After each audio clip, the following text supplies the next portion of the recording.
रामविलास पासवान की आज तीसरी पुण्यतिथि है। आपको बताते चले इस अवसर पर उनके बेटे चिराग पासवान बहुत ही ज़्यादा भावुक दिखे हैं, बहुत ही ज़्यादा वो इमोशनल दिखे हैं। रामविलास पासवान भारतीय राजनीति के प्रमुख नेताओं में से एक थे। वे लोक जनशक्ति पार्टी के अध्यक्ष एवं राष्ट्रीय जनतांत्रिक गठबंधन की सरकार में केंद्रीय मंत्री भी रहे हैं। आज इस अवसर पर आपको बताते चले रामविलास पासवान के जो बेटे हैं चिराग पासवान बहुत ही वो इमोशनल दिखे हैं।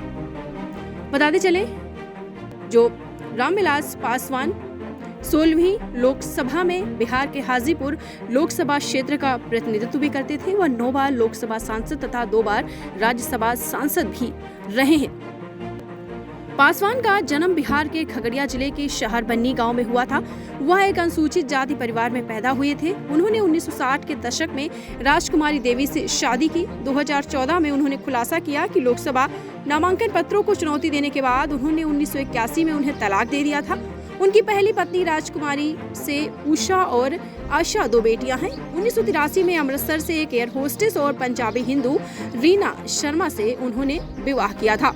उनके एक बेटा और बेटी है। उनके पिता आपको बता दें उनके बेटे चिराग पासवान लगातार वो राजनीति में अब सक्रिय रहने लगे हैं। पहले तो वो अभिनेता, कुछ वर्षों तक उन्होंने अभिनय भी किया। पासवान जी पिछले 32 वर्षों में 11 बार चुनाव लड़े और उनमें से 9 बार वो चुनाव जीते थे। आपको बता दें 17वीं लोकसभा में उन्होंने मोदी सरकार में एक बार फिर से उपभोक्ता मामलात मंत्री पद की शपथ ली थी। पासवान के पास 6 प्रधानमंत्रियों के साथ काम करने का अनूठा रिकॉर्ड भी है।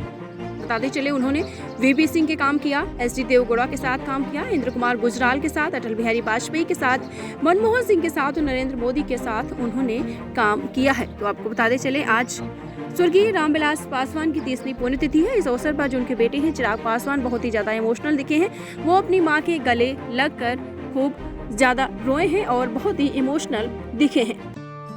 दीक्षांत एडुटेक लाया है दीक्षांत डिजिटल क्लास। दीक्षांत डिजिटल क्लास का उपयोग कर छात्र बना सकते हैं पढ़ाई को बेहद आसान और मजेदार। दीक्षांत डिजिटल क्लास को स्कूल में बैठकर देखना है तो पेन ड्राइव और स्मार्ट टीवी बनेगा सही माध्यम। चलिए अब ये भी जानते हैं कि दीक्षांत डिजिटल क्लास का फी स्ट्रक्चर क्या होगा। नर्सरी से लेकर यूकेजी के लिए 7,000, नर्सरी से लेकर दूसरी कक्षा के लिए 12,000, नर्सरी से लेकर 5वीं तक के लिए 18,000, नर्सरी से लेकर 8वीं तक के लिए 24,000, नर्सरी से लेकर 10वीं तक के लिए 30,000।